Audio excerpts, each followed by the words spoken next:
So how do we use the modern learning theory I just walked through, really focusing again on memories, forgetting curve, and turn SKO from this kind of knowledge dump into a performance launchpad for your organization? First one, pre-work is now a non-negotiable. My organization is preparing for SKO. We have videos from our leadership. We have short quizzes. I'm talking 3 to 5 questions. We have a AI pitch that we're asking them to, again, reviewing information, record themselves pitching it for the first time. It's, I think, maybe an hour or two max of work. And think about how much time that's going to save us live from death by PowerPoint.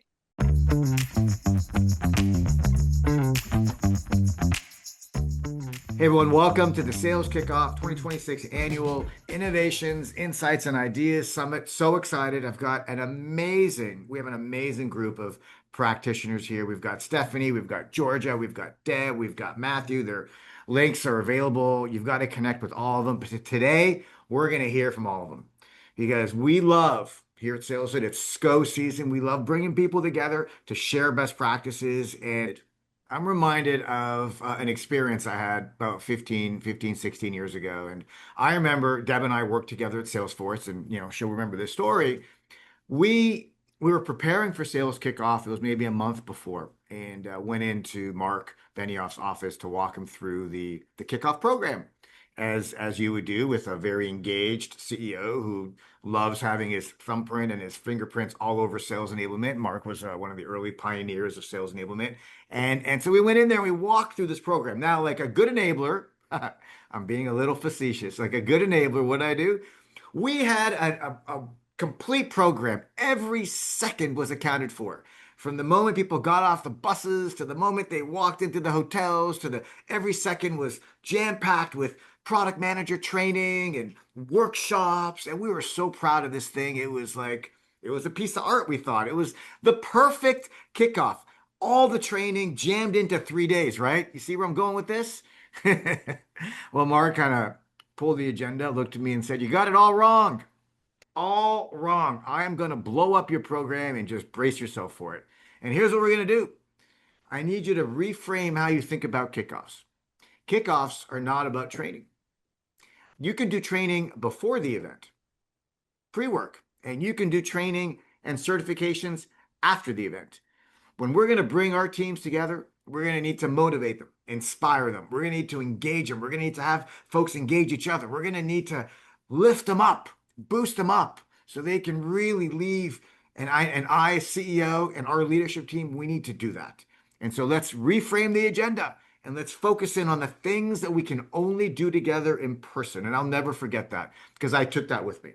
To me, that's the ultimate best practice. And I'm sure today, as we hear from Stephanie and from Matt and from Deb and from Georgia, a sub-theme is how do we build the appropriate type of program and experience that prioritizes what goes into pre-work, what goes into the actual experience when you have folks together, if you have an in-person or a virtual, and then folks, what is the appropriate thing to do afterwards? And so this is, if you walk away with one thing today, is what is your strategy for your sales kickoff experience? What is your pre, during, and post strategy? And here's some ideas. Now we're living in an AI world, and we're living in a world, an agentic AI world, right? And so we can leverage AI and we can leverage coaching agents to do pre-work, pitch practice, objection handling, win stories. There's a lot of things we can do ahead of time.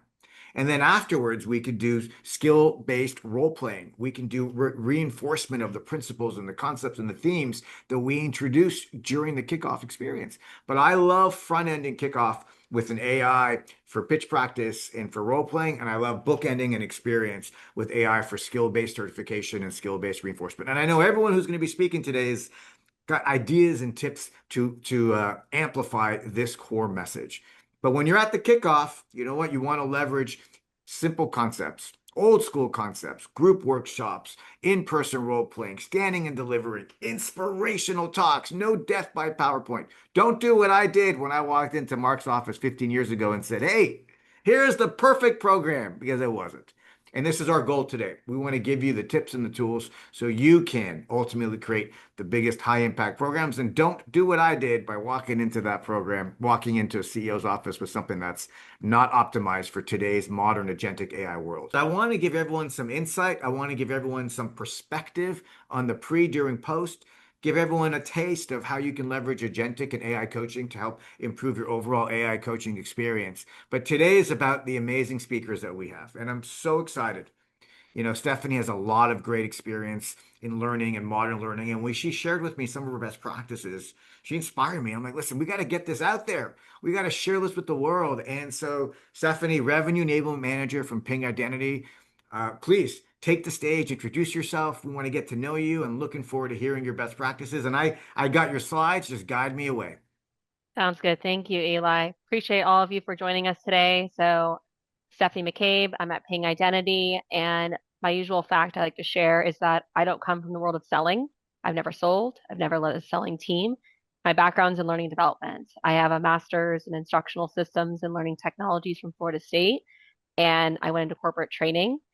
And I was lucky enough to fall into sales enablement.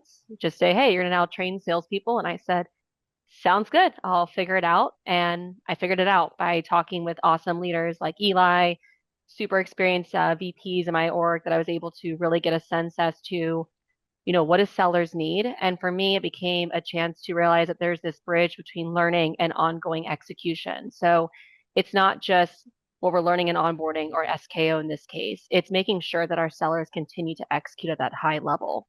And so my session on modern learning today, I really want to lean more into the science behind why traditional SKOs fail. So let's go to the next slide. So this is what an image of what typical SKOs can look like. It is this drinking from the fire hose. It is, hours of lecturing. Maybe there's some fun music, right? There's some fun in the atmosphere, but it's a whole lot of butts and seats listening. And what we know is that this is not effective. And it's not because your sales team doesn't want to be there, they're not trying. It's actually science. So I'm going to take a little bit of time to go through, memory and how memory is stored. And we'll do that on the next slide. I love it. Now, don't look too closely at this graphic. I'm going to walk you all through what this looks like at SKO. So I want you to take a moment and pretend that you're sitting front row at Sales Kickoff. And this is maybe before everything's starting. You're hearing hundreds of people talking. You have stage lights. Again, hopefully a fun playlist. You hear coffee cups clinking. You hear people moving around. This is known as sensory inputs. And sensory input is, again, everything that's around you. And this goes into your sensory memory. And sensory memory is great.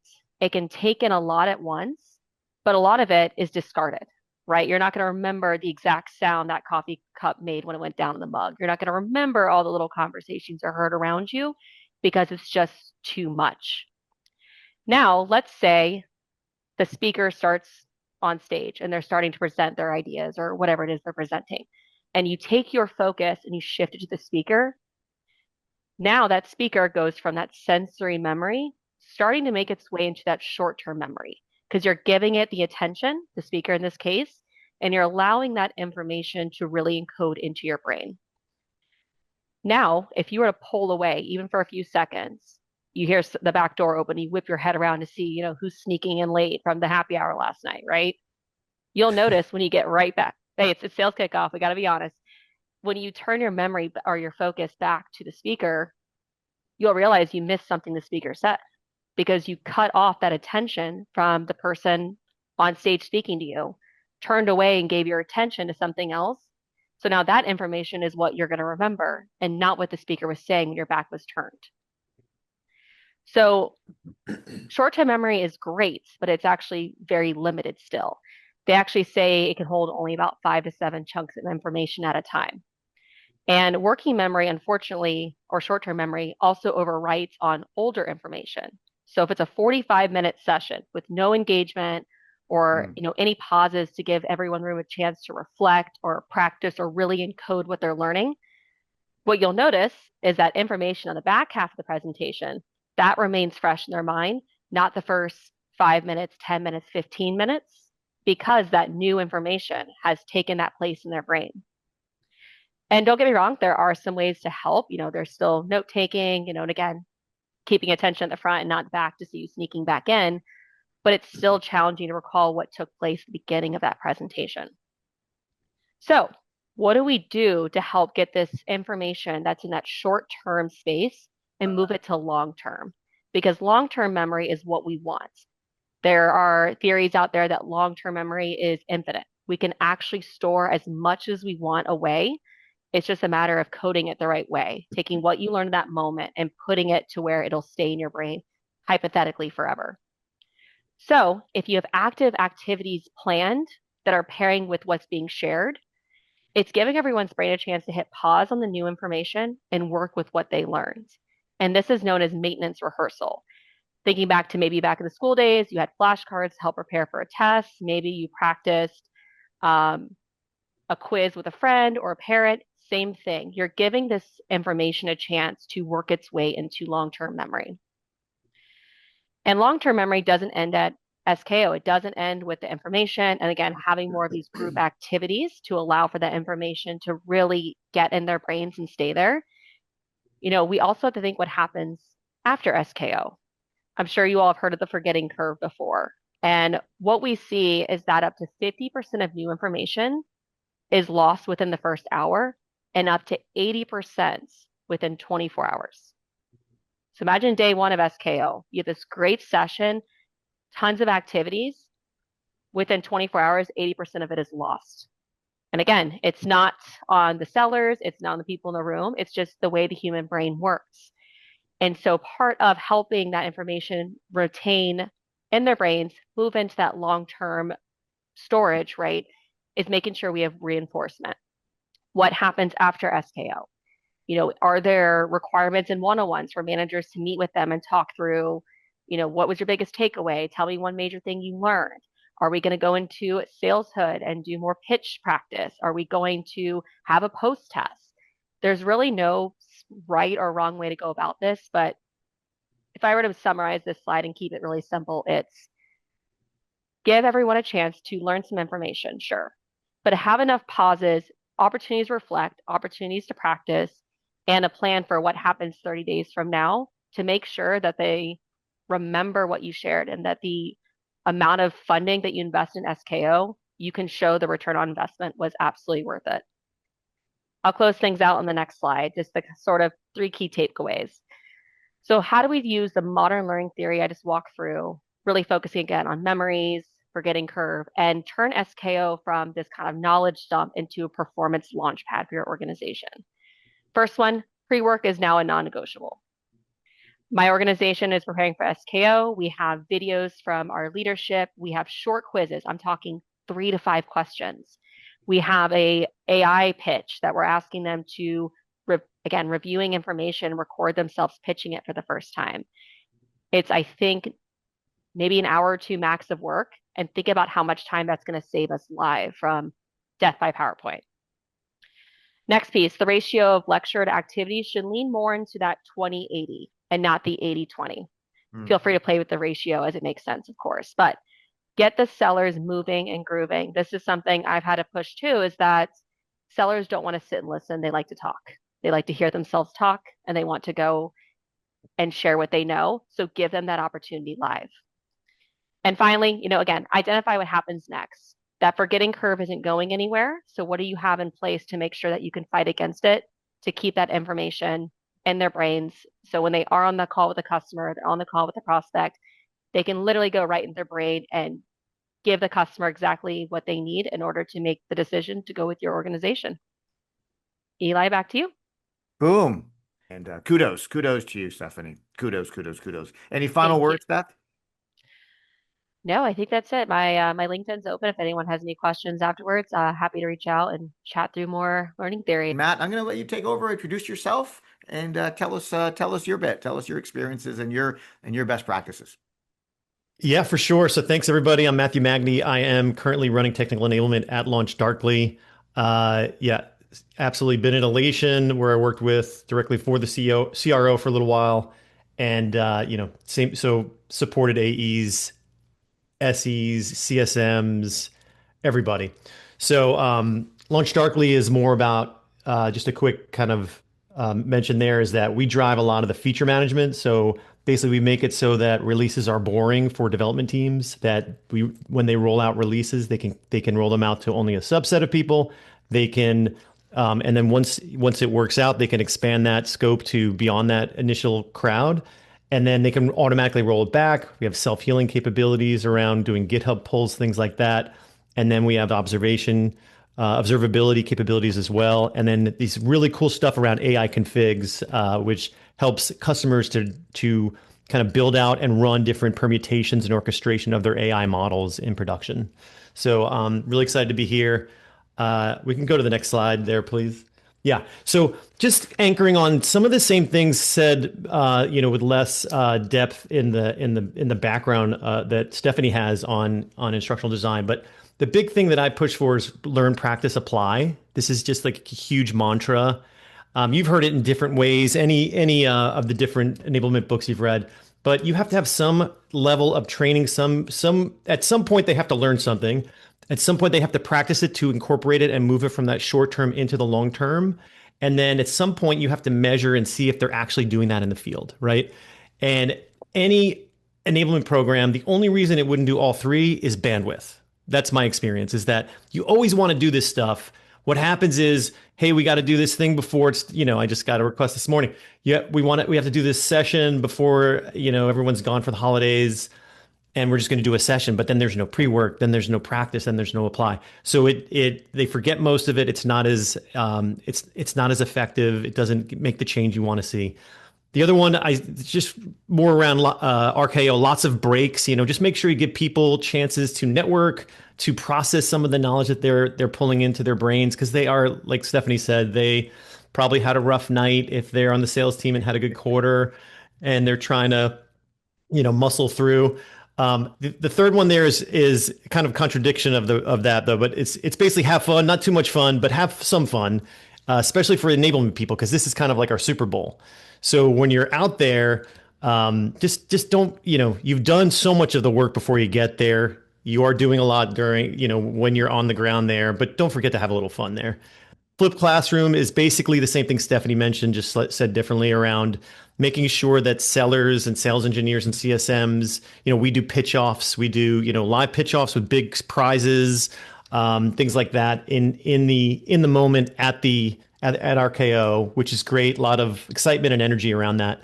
And then I put AI role plays because I do think it's a huge game changer. Like, we didn't have it. I haven't had it the last 4 years of, or say 6 years of SKOs and RKOs and CKOs, depending on where you are. I have not used it and had it, and now we have it, and it's such a great item to add to our arsenal. That bottom piece is really just saying all this is kind of useless, maybe just unless you're aligning with executives, right? You have to make sure that you're just aligned with what their goals are and objectives. And I added that on the bottom there, but it's like, just, it goes without saying, I think, but I wanted to make sure we said it. Next slide, please, there, Eli. Yeah. And Matt, it's important to say, right? I think Yeah. I led with the Mark Benioff story just because it's so critical to have your CEO, CRO, executive team align with your vision and to extract from them. So I appreciate you adding it to the slide and commenting the way that you have. So good, it's good add. Thank you. Yeah. And this is, so I'm just trying to pull some of the, so that's that's another nano banana image generated there of a demo certification that we did. So I protected the innocent from the pictures I had from some of those previous ones I did. But essentially, the old school kind of pre-AI, and by old school I mean like last year or 2 years ago, right?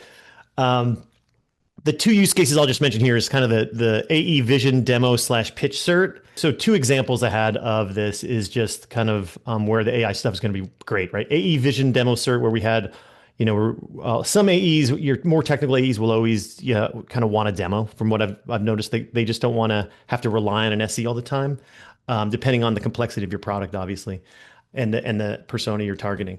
But essentially, the way we generally do with the learn, practice, apply is before SKO or CKO, you've got some kind of wiggle, like what good looks like huddle, where you're showing, here's the vision cert, here's a great AE delivering it, and maybe you're scoring people, like upload your version, And then maybe your manager scoring. Ideally, if you can get that done in January, that's fantastic. Kudos to you. So at least they're doing the pre-work where they're seeing the what good looks like. They're seeing the talk track. They're seeing the deck, that kind of thing, right? At SKO, they're then we're pairing them off from practice. They're doing pitch offs and things like that, right, to reinforce it. And then what we did is we broke them into teams, and then the best ones of those teams would pitch to the whole room. So you'd have 300 people in the room, and then a rep would pitch like it. And seeing an AE demo is amazing to 300 other AEs, and it's nothing like having the power of an AE to show that, hey, Joe can do it, Susie can do it, you can do it, right? And then the apply phase is just like after you come back from SKO. To Stephanie's point again, how do we make sure that they've done it? We've got that spaced repetition throughout. They probably did the pre-work the night before on the plane over to SKO. So they've got this repetition at least, and then we have to kind of make sure they're doing it using like maybe call trackers and Gong. The demo cert example is similar, pre-work, what good looks like, huddle. In the moment, then we had like a judge, then a demoer, and then two people role-playing as customer, and then we would just shift 3 times. And so in that way, at the end of it, you've seen 3 times, you've seen the demo, you've delivered it once, and you're driving in this repetition into it. And these are 10-minute value driver based demos. And then the application later is something like maybe SalesHood uploading an actual call to SalesHood or Gong call inspection or some kind of scoring going on there. And the next slide, please. So that's kind of like the old school, meaning like 2 years ago. And this is another kind of element of old school, though this was last year. We did one where, this is my buddy Greg on the right. This is not a stock photograph. This is a real person, and he's awesome. And then on the left there, you see some of the solution architects, CSM teams, and things like that. But basically, one of the things we did was use this old school intergalactic passport. It was a space theme, Guardians of Innovation. And what you can see there is roadblocks, Mercury, Venus, Earth, Mars, etc. So like a roadblock could be any kind of activity that you want to reinforce. So it could be just do the value pitch for our new AI solution. Ask one discovery question. How many kids just Frank have? It could be anything to drive interaction or reinforcement of the learning, or just make it fun. Like one of them could be just fun, right? So this is front and back of an actual physical thing everybody had, and then we had these little judges. So what we did with the judges is we gave them these kind of pennies, the yellow penny that they're wearing, and then space glasses and antennae to go along with the space theme, and just leaned into it. We were worried they wouldn't be like, I'm not going to wear that. And they every single person that we asked to wear it wore these things. So I'll pause there. Any comments from the panel or Eli? Hold on. So this is old school. This is a printout. People are running around the room and they're wearing the antenna. They're wearing the little vest. They've got their sheet of paper. And so how was it received? I mean, it was fantastic, right? So we had, and it was frantic too. I mean, there is a little bit of a frantic nature of doing this. And I often kind of I'm like, man, is this too much running around? But the physical nature of it, we've done this before where we did it with with an app kind of thing where we're doing quiz questions at the end of the day, and we had less interaction and less participation in that than this physical one here. And I think it just made it more fun, and people got through the demos and the pitches and the discovery questions and things like that by the end of the day. And then I love it, man. This is really, really, really, it's so good to get people engaged, doing stuff, running around. Wow. Yeah. Yeah. And there was another thing. I think you had a session, gosh, probably like 3 years ago, maybe, with Penny Springer, I think it was her name. Right. Yes. But yeah, same kind of thing where she was kind of doing the flipped classroom argument and not argument, but making sure that people, this is something you really want to do. And one of the things she was encouraging was kind of just running around and like asking this guy questions and that guy. And there is a little bit of a chaotic, frantic nature to it, but it can be really fun and people get into it, and it's a little different. This one is then, so now we're kind of, I love some of the Stephanie slides that I saw around I think those were Nano Banana too. But basically, now enter the world, evolving into the world of AI role play and coaching, right? And so this is a relatively recent thing. I think maybe we had the coaching last year. Is that right? Yeah, we had the AI for the pitch, which was you present and the AI gives you feedback, but the bidirectional conversation is newer. We released it in the last 12 months. Yeah, so that piece. So we jumped on that, early beta. We didn't have it at my last company, Elation, but we have it at Launch Darkly. And this is just one example of like our AI configs product and using it to kind of do role play, practice discovery, practice the pitch type of thing. So if you go to the next slide. Yeah. Okay. So what's happening here is like that learn, practice, apply is being compressed, right? And they're happening more, it's kind of like this spinning wheel instead of just like here's your learn phase, here's your practice phase, here's your apply phase. It's more of what you see here on the right there is a learning path where you've got kind of the learning pre stuff, the kind of what you would it's kind of learn, practice, apply, right? Here's the stuff that you want to learn about our new POV process, proof of value process. Here's the practice that we're going to give you. I want to hear your positioning, and I want to hear. Here's the application of that knowledge. Later, a month later, we're going to go back and upload a call of when you've done that. So this is just kind of that learn, practice, apply in a CERT model. Now, what's happening with RKOs and SKOs is that that learning all this stuff, the learning and practicing at least can happen before they even get to SKO. And I think Yeah. that's the big value impact that the AI role play gives you. Not only can you do kind of like practice it, upload it, giving the coaching feedback, which I've got really good feedback on from my teams, but also they can just practice those discovery questions, practice those competitive questions, and practice the new we've got new value drivers, things like that coming out up next. So any comments there on this slide? From anyone, Stephanie or Deb or Yeah. Georgia, I think, by the way, this does leverage the framework before, during, after. I see it here, and your learn, practice, apply is really, really smart. And I love that you've integrated AI with the pre-work. It's super smart. Awesome. All right, we'll go next slide. I think I've got just Yeah, one more yeah. I think piece of content just and a quick before, so yeah. Stephanie, as you look at this, any lessons here, Steph, for you to walk away with for your ping program, or Deb and Georgia, any comments so Yeah, I can far? jump in real quick. Yeah, this is I privately messaged Matt this, but I love that we took learn, practice, apply, and Lily mapped it to the three buckets. Like this is just it's perfect. So I'll be borrowing this for some other things. It's great. It's Awesome. good. Thank you. I Yeah, I really think like the hands-on. Oh, go ahead, Georgia. I was going to say that I think most enablement practitioners, particularly those that maybe have been doing it maybe 5 years or under, the pre might be somewhat new, but certainly the practice of SKO, I think we've done a good job of that. Where I think you're really going to make a huge impact is in that apply and post. Because what most leaders complain about is great SKO, all this money, particularly the CFO who's got to come up with the money, is how do I know that the investment that we've made actually is having an impact? Yeah. And so if you've done all the work, and then particularly with all the great AI support that we have now, being able to actually take live customer calls and run them through, the framework that they should have learned to get insights and coaching. That for me, I think going into 2026 is going to be the biggest game changer. And if you're an enablement practitioner thinking about how do I really up level my practice to a more strategic function, you've got to have the apply and post afterwards. Absolutely. There is a theme here that has surfaced. Everyone's talking about proving the investment, proving the impact, and Mhm. I think we'll kind of come back to that. But Matt, let's Yeah. keep going. I You mean, got just more it's goodness here.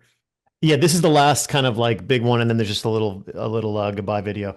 That's 3 seconds long. So basically, again, just kind of saying the same thing I said in the other one, but just a more concrete example of that evolution into the use of AI role plays and how they really have compressed that kind of that the and I don't know what this kind of the framework is called, but the learn, practice, apply kind of tiering there. But you've got that this is an example of a huddle where I'm doing like what good looks like. I'm using now AI role play that's part of onboarding. It's part of pre-RKO, and then upload your version and then get AI coaching immediately. Even if we don't do scoring from your manager there because of the timing of it, because it's going to be in like January 12th when you're looking at this. For us, we have a February 1st year start. Then you've got the practice piece, which used to be kind of pre SKO, or sorry, used to be happening at SKO. We're doing physical role plays and pitch offs and demo ops and things like that, or demo blitzes. So that's the stuff that I'm saying the bit is happening basically and compressing into happening before it. So they're getting that practice. We had one person do upwards of like 4 dozen times they practiced a demo pitch or a pitch, Yeah. so the space repetition that drives, and they tend to prefer it because it's not as awkward. Like, you know how you run a session and then you want everybody to do breakouts 15 minutes, but it's after the 30-minute market. Oh, I got a customer call. I got to jump off, that kind of thing. So this way, so do that where you can. It's still, I think, this very valuable to do that and to reinforce it. But they've practiced maybe a dozen times before they even show up, which I think is so valuable. That's the first piece. And Eli, you were going to say something? I was going to ask a question, and so Matt, I think two questions. The first one, there are a couple questions that have come in, and I think it's perfect. First, you've talked a lot about the amount of times the reps are practicing, and I heard you, and then also you talked about reducing, compressing their readiness. What impacts have you seen in the business in terms of like how are you starting to quantify the readiness, or how are you communicating that up the organization to get further buy-in for these programs that you're rolling out? Yeah, I mean, some of it is, the way that I've seen it done before is if it's an easy, like we're rolling out a maturity model once, and it was like that was an easier thing to do. Okay, every first call, we want 85% of first calls to mention these words or this slide. Like you can Yeah, do that in Gong now, which is pretty amazing. yeah, So, um, short that, so that's one way to do it is if there's a string of words that go together or concepts, now we can get to concepts with Gen AI. But if there's a string of words that you can build into a tracker or use the AI builder or any of that Gong stuff, you can kind of get an idea of whether that maturity model or that new pitch or that new way that you're messaging your product. That's one way to automate the impact of it. Like, and just even mention. So for us, it might be, we are, because we're putting so much energy and capabilities into the new AI config solution and set of yeah. capabilities. So that's something we just want to make sure that we're hearing things about AI and observability in our calls. That's one thing we could use to track it.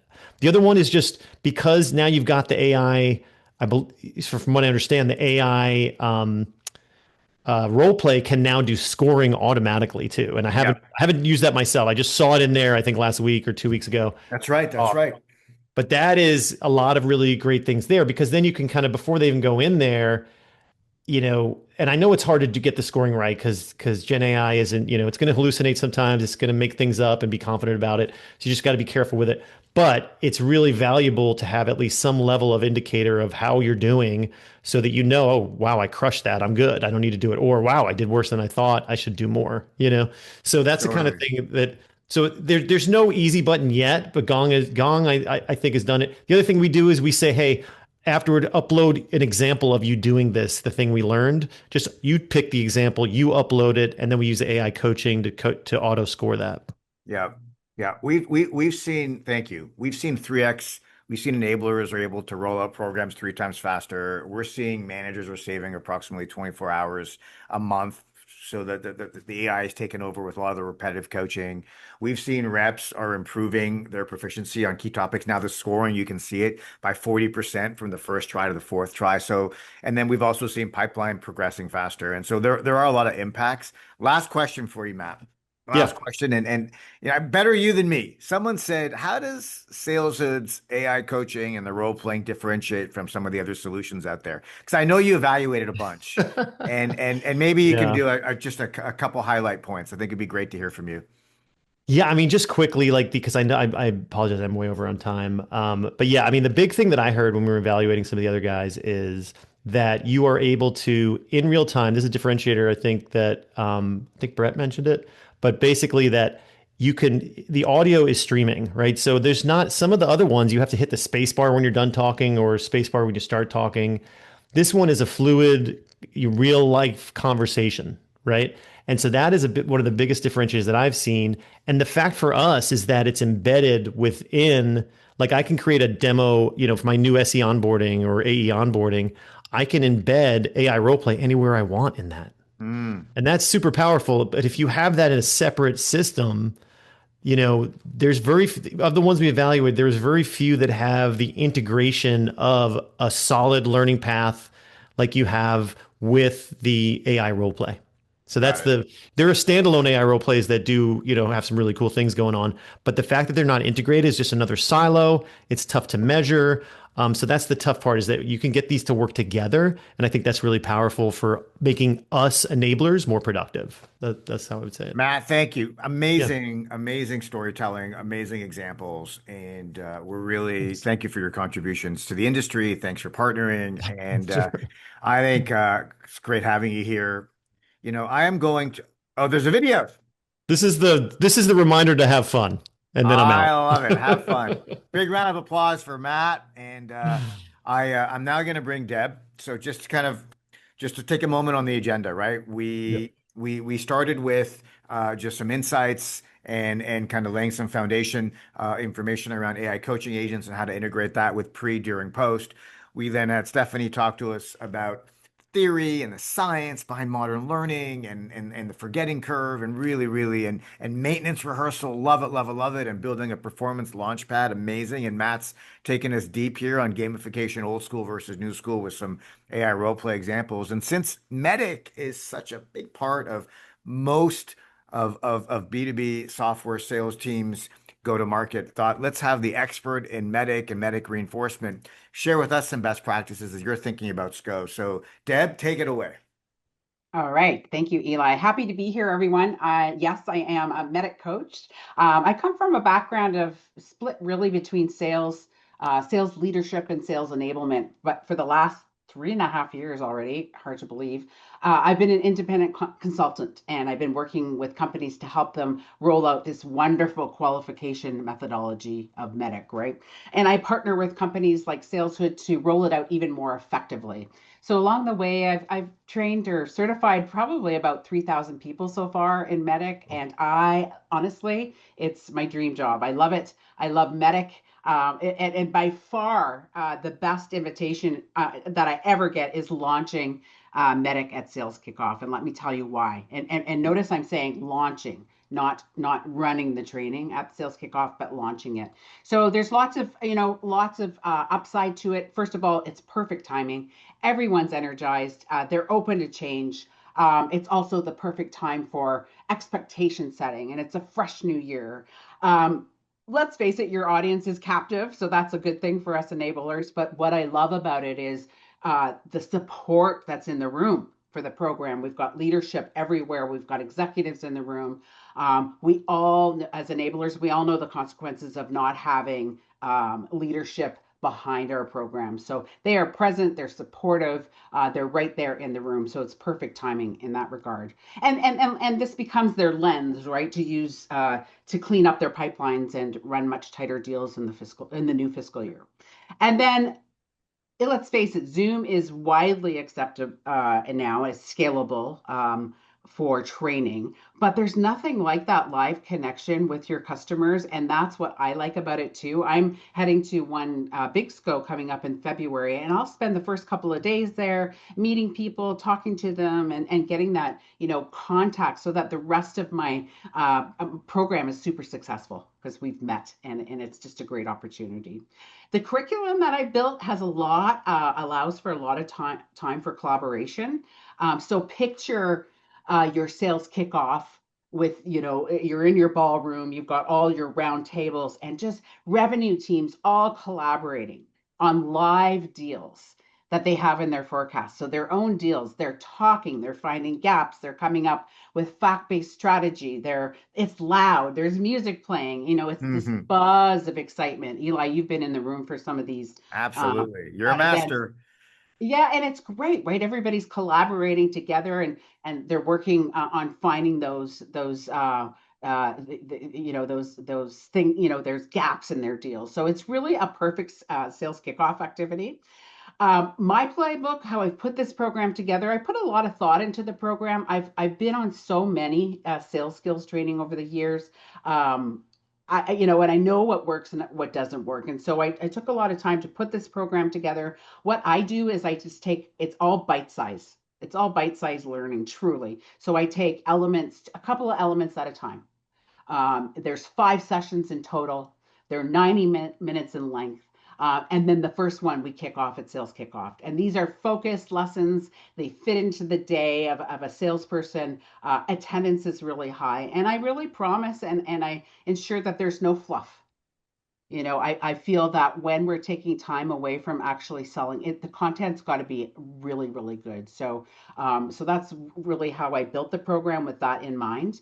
I have a pre-work element, which is great. So using SalesHood, people can learn the basics before they arrive, just like Matthew was saying, and then that cuts down on Zoom time, right? That's why I can do them in 90 minutes, and it avoids these very long Zooms.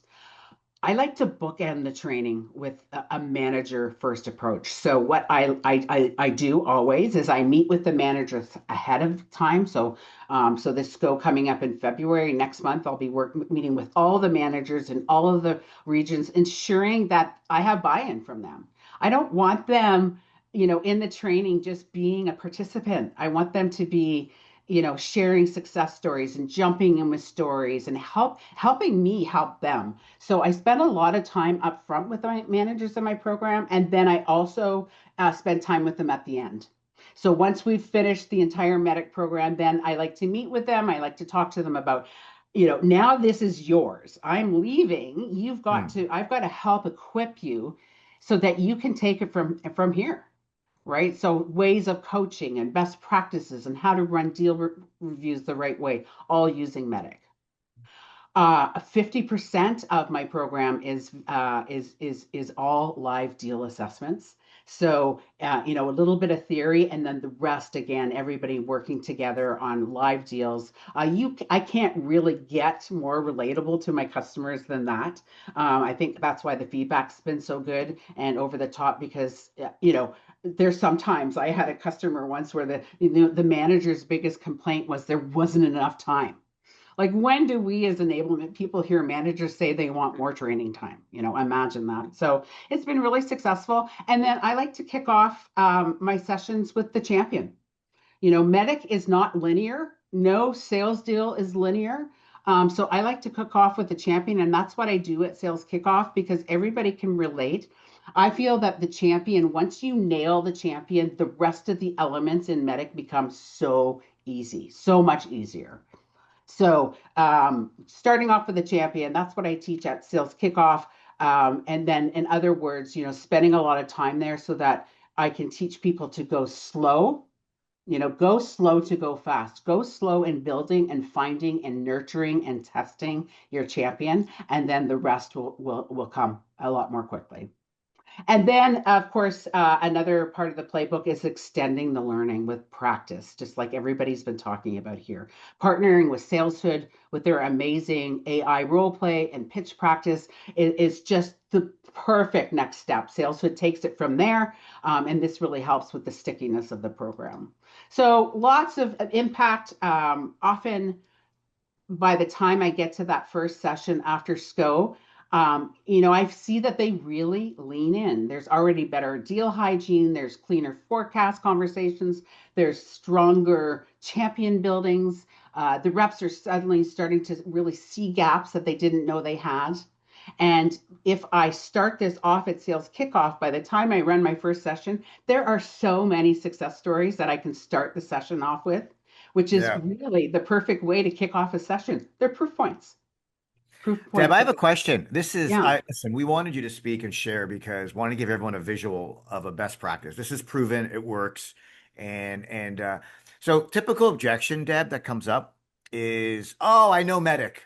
So how do you bring together kind of the seasoned sales execs and the seasoned managers with the reps that may have less experience, and how do you facilitate that conversation in your deal workshops? How does that work? Yeah. Well, I think because Eli, because you're right, a lot of the audience is already Medic trained, but then I can use them in the breakouts and let them become the people that guide the others through conversations. How would you look at this deal in your forecast? Do you think you have a champion, or are you hanging out with the champion? Right. Really close? In the friend zone, That's right. So leaders or people that are familiar with Medic can help those conversations in the breakouts. It's just perfect, really. So that's really the program. If you look at the slide that Eli, this is actually from a customer I did a couple of years ago right? I've done quite a few sales Absolutely, you've done. kickoffs. But this is an example of what a program looks like. You could customize it if someone wants to reach out to you and work with you. You'd create, a version for them that would meet their go-to-market. And some people have med pick, some people have three C's, two P's. Like That's right. it really depends on what they're going to need to do, right? Yeah, that's right. And as you can see, there's that, again, that pre-SKO. I think that's the big important piece here is to make sure that you are just not the single voice, teaching medic. You've got a lot of managers Yeah. helping you out there. So starting off with that, moving to our 90-minute sessions and then ending with managers at the end. So that's it. That's again, it's a great way a great SKO activity. And if you'd like any more information or detail, reach out to SalesHood and I'd be happy to chat Yeah, more. or reach out to you directly as well. Listen, Yep. Deb is an amazing leader, amazing medic coach with a lot of knowledge. And I think I wanted to just kind of just give a little more color. I think in addition to the program, the facilitation, the best practice, the framework that Deb has, the deal hygiene, the deal coaching, you know, if anyone is interested in just a turnkey solution, we do have best practice libraries. We've got guided selling templates. We've got AI coaching huddles. We've got, deal reviews and it is turnkey and it's ready to go. So this is something that if you're looking to reinforce medic and you need something that's prepackaged and proven, working with Deb, just you want something that you can facilitate on your own, let us know. We're here for you. And I think just really excited about how we've leaned into to create like an agentic medic experience that you can just plug in to your sales kickoff. And I think that's medic and I know we've covered a lot today and we invited Georgia because she's got amazing perspective. She's also a medic expert, but truly an amazing go-to-market leader. She spans the entire life cycle of enablement. So one of the things that she specializes in is how do you engage your managers? How do you drive the reinforcement that you need so you can make this thing stick, so you can have the recurring impact that you're trying to have? And so I wanted to give, Georgia the floor here so she can share some of her best practices and kind of pull all this together for us. So Georgia, please take it away. Hi, everyone. I have the easy job because I get to pull from this great panel that's pretty Yes. much summarized. And Deb was incredibly gracious and generous with me as I went through my medic certification. So I can attest to her expertise. When I was thinking about this session, I have tremendous empathy for probably one of the hardest jobs in the GTM function, which is sales leadership. And if you go to the next slide, Eli, I pulled kind of an old school word picture, if you will. And I thought about all of the different hats, roles, expectations that sales leaders are expected to perform. The panel talked a lot about how SKO should be a moment of inspiration. I think Benny Hoff, you started with that. This is a training. We need to inspire. They're also responsible for discipline. They're responsible for coaching. They have to be leaders. They have to be storytellers. They have to help close. They have to sell. They have to support. And I would invite you all to think right now over these past 11, 12 months, how much of your enablement program has actually been catered for your sales leaders? How many of your sales leaders have come up through the ranks and actually been trained and taught the basic functional expectations of what it means to be a sales leader? I think one of the things that Deb and I have both experienced as medic coaches is a lot of the work that we do is with the sales leaders to give them that time to learn the craft. Because fundamentally, medic is not a training. Medic is a behavior. And the only way it's going to work is if it shows up, if it manifests in the everyday workings of a sales team. And who orchestrates that? Your sales leader. So regardless of whether it's medic or Sandler or command the message, it doesn't matter. If you're not capturing the buy-in of your sales leader and you're not truly supporting them post SKO, who's going to be there for the reps? Who's going to be there to champion the program? Our programs as enablement, we don't create them in a vacuum. They're a reflection of the strategic initiatives, goals, aspirations of the organization. Our sales leaders are absolutely fundamental to that. So if you're doing a retro on your year and you're finding certain programs didn't hit or they died or they didn't go anywhere, they didn't have the impact, do a debrief for yourself, right? Do a medic review. Did you have a champion? Who was your economic buyer? Did you spend the time to build and really understand what it was going to take for leadership to execute on that idea? And I can't emphasize that enough. And if I think of the different things that I heard throughout this really great session, Stephanie, the importance of pre-work.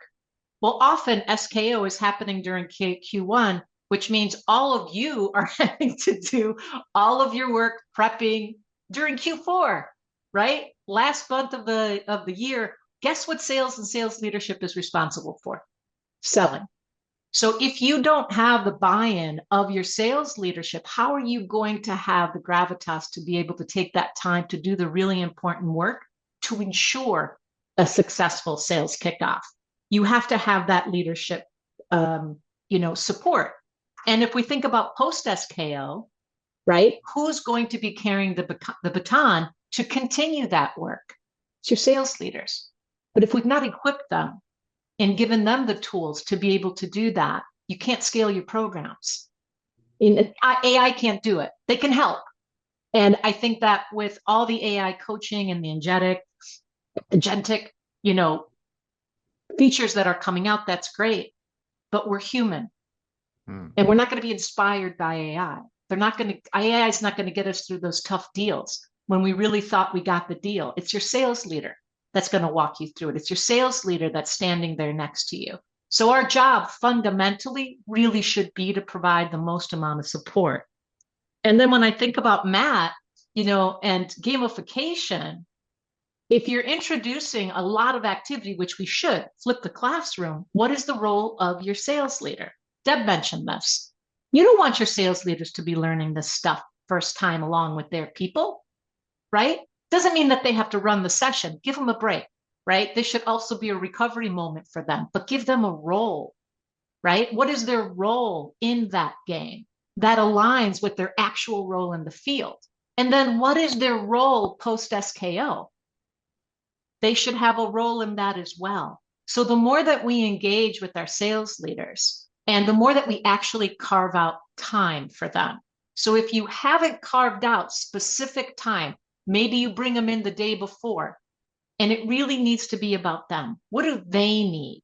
Not just to support the enablement goals, but what do they need to be truly successful as sales leaders? And if you can nail that, then the rest of your program, I guarantee, is going to be much, much more successful. Boom. Really compelling. They're human, and we have to enable them too, right? I think the managers are where the rubber meets the road. And whether you're doing medic, like Deb talked about, I love the bookends. Again, Deb, kudos on that, the great program and the great session. I'm really happy that we're pausing and we've inserted the manager layer here, George. It was really, really smart ad. Any comments from anyone, any of the other panelists on Deb or George's talk, either medic or the manager enablement piece here? I jumped in to give absolute kudos to Deb. She's fantastic at leading medic. That's how I learned medic.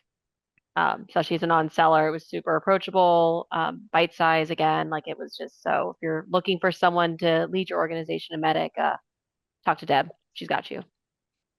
Thanks, Stephanie. And Stephanie, we launched this at your sales kickoff, right? 2 years ago. Maybe 2 years ago. That sounds right. Yeah.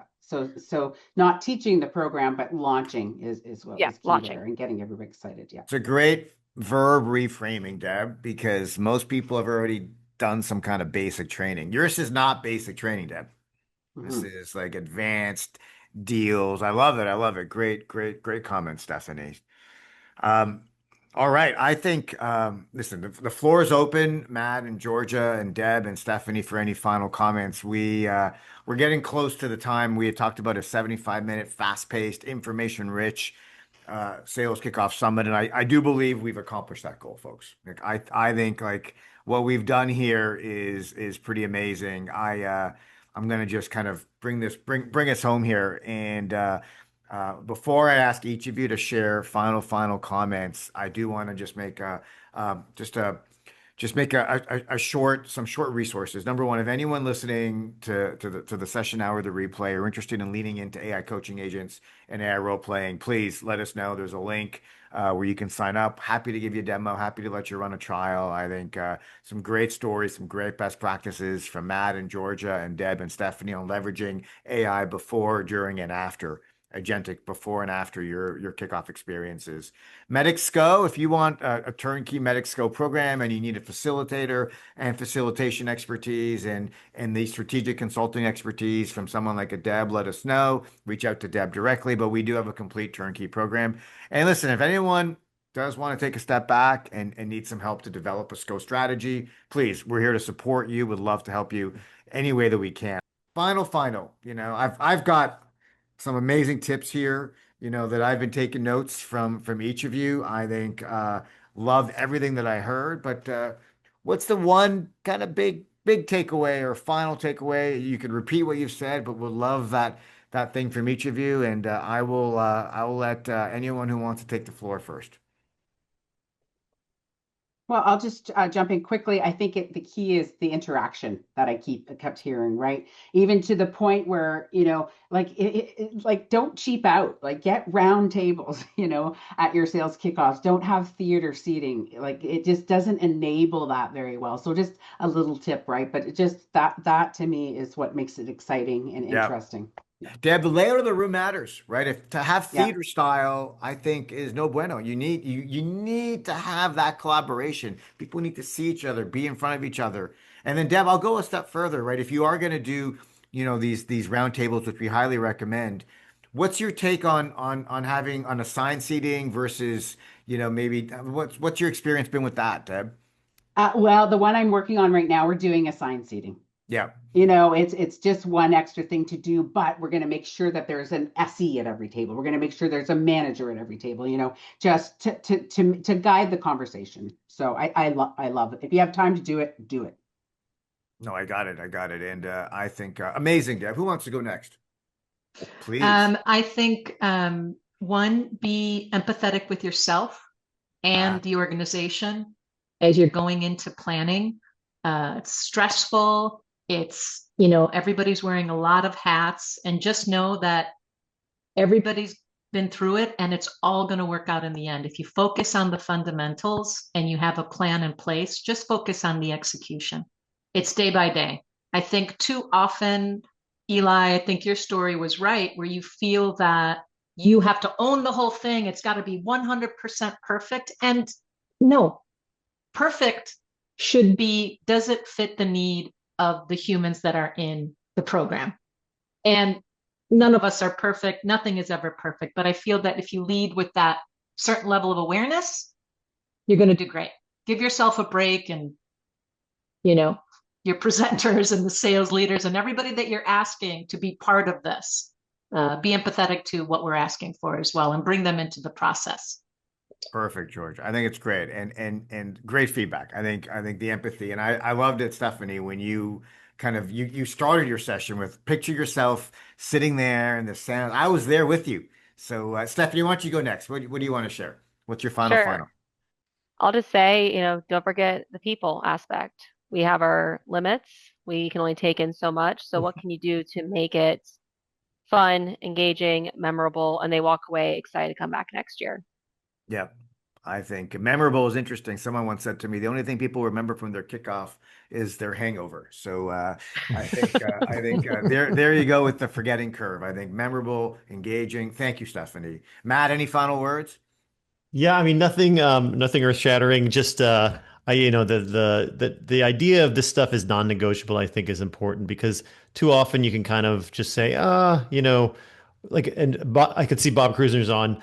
I worked for him over at Elation, and he's fantastic. And he was always like, we need to do pre-work before this so that they're prepared before whatever the meeting is or the session or the RKO is. So I think that's just making it non-negotiable, making sure that there's some practice and application of knowledge in sessions. And then I love what Georgia said around we do often not engage and lean on our partners. This is a partner run event. We're the people that coalesce the activity and orchestrate it, but there's a lot of people that have an invested interest in making these successful, and we just have to remember that and make sure that we include them. I think it's great. I appreciate all of you. Just a couple tips that I want to just kind of double click on. So first, I think right before we wind, so we're 60 seconds away from the end here, folks. Number one, I think it's really beneficial to create structured networking. So even using happy hours to like have something fun in there, name tags, find someone, meet someone, find a way to have people like meet more people that they wouldn't normally meet when they're not in person. So number two, stories. I really want to double emphasize the importance of when someone's up on stage, they got to tell stories. Salesperson's on stage, they tell win stories. Executives on stage, they're telling stories. Less theory, more stories. The feedback I've heard over the years is I learned from the stories that top sellers, top performers were sharing. And so that's great. I think, if 30 minutes go by and people are not standing up and moving around or doing something, you're doing something wrong. So can't have 90 minutes of a speaker up there. You got to get people moving, Tony Robbins style. You got to get people moving, being engaged, being active. And I do want to emphasize the fun. I think Matt talked about fun. And the way you have fun, one of the ways is I really think music's important. And so be thoughtful about your playlist. Think about the people in the audience. Think about the kind of music. We kicked off the session with some fun music, and I'll share a couple playlists. I'm a big DJ in a past life or in a current life, but I love music, and I love figuring out the right kind of vibe, the right kind of music when folks come up. What's their walk-up song? When you're on break time, what's the music that people are hearing? Because it's going to keep them lifted. It's going to keep them up. It's going to keep us having fun. And it's going to, I think what everyone said is keep it human, keep it real, everyone. So thank you, Georgia. Thank you, Stephanie. Thank you, Deb. Thank you, Matt. You are amazing practitioners, amazing leaders. I learned so much from you today. Thanks for being here with us and sharing your expertise. And that's it for everyone. Have an amazing holiday. Merry Christmas, Happy Hanukkah, Happy New Year, Happy Festivus, and just want to wish everybody an amazing SKO. So let's go, and watch your email for some resources and all the great stuff to help you have an amazing SKO experience. Thank you again to our amazing panelists, and happy holidays, everyone.